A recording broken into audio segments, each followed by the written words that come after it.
Olá, sou Vinícius Paulino da Costa, da Vitale, e vou falar um pouquinho de uma coisa relacionada à imunidade importantíssima, a vitamina B12.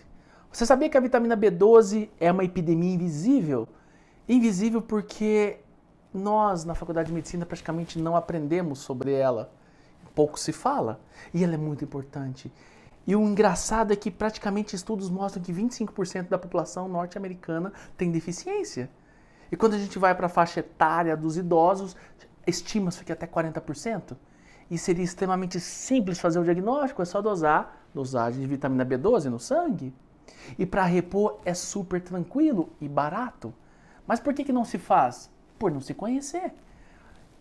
O simples só se torna óbvio quando você tem noção dele, ok?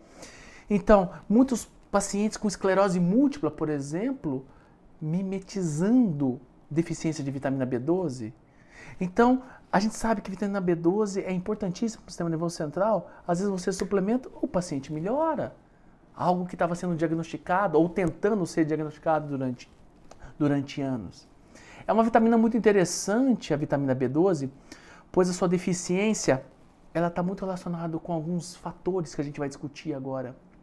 Por exemplo, sabemos que a questão da dieta, muitos veganos, muitos vegetarianos que não comem carne, acabam tendo deficiência de B12 e tem que suplementar.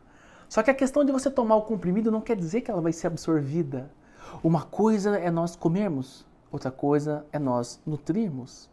Então, pacientes que têm como hábito não comer carne, tem que suplementar, pois a B12 é produzida por bactérias a nível do intestino grosso nos animais. Nós comemos os animais, aí é cadeia alimentar, né? A gente come um animal que tem vitamina B12 e essa vitamina B12 passa para nós. Outro item importante é a questão da absorção. O fato de eu ingerir uma cápsula de B12 não significa que ela vai ser absorvida, pois eu posso ter, chama SNPs. Os SNPs são alterações genéticas proteicas na quais não consigo absorver aquela vitamina. Outra coisa também é a questão do metabolismo.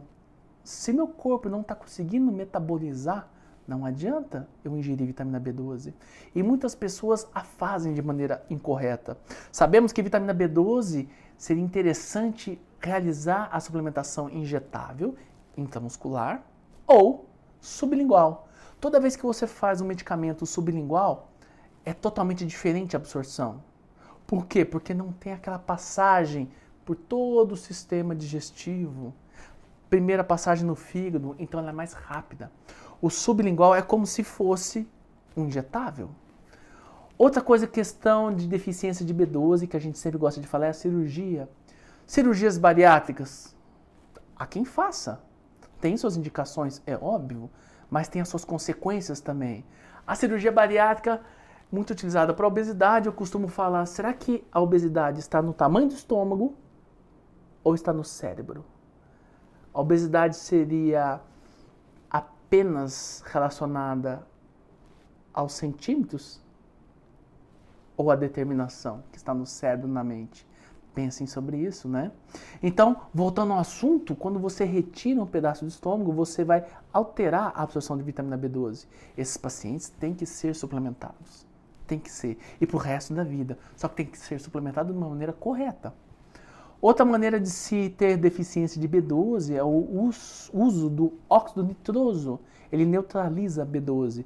Isso é muito utilizado com dentistas e às vezes o próprio dentista que está tratando o cliente também está doente com deficiência de B12.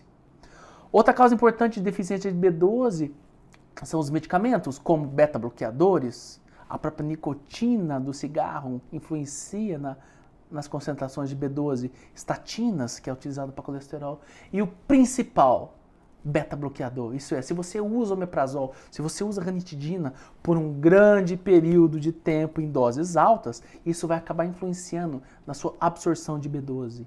Entende? E a B12 ela é muito importante porque sabemos que o folato é o que vai fazer a estabilização do ácido nucleico. O ácido nucleico é o DNA, é o tijolo do nosso corpo. O nosso corpo ele é feito de corpo, tecido, célula, DNA. Então qualquer alteração a nível de DNA Porque sem B12 o folato é disfuncional. Então se o folato é essencial para o DNA e para o folato funcionar precisa de B12, então se a gente não tem B12 é perigoso, inclusive para câncer. Sabemos no processo de metilação. O que é metilação? A metilação é um processo na qual o radical metil é importantíssimo para a prevenção do câncer. Isso está relacionado também com a vitamina B12.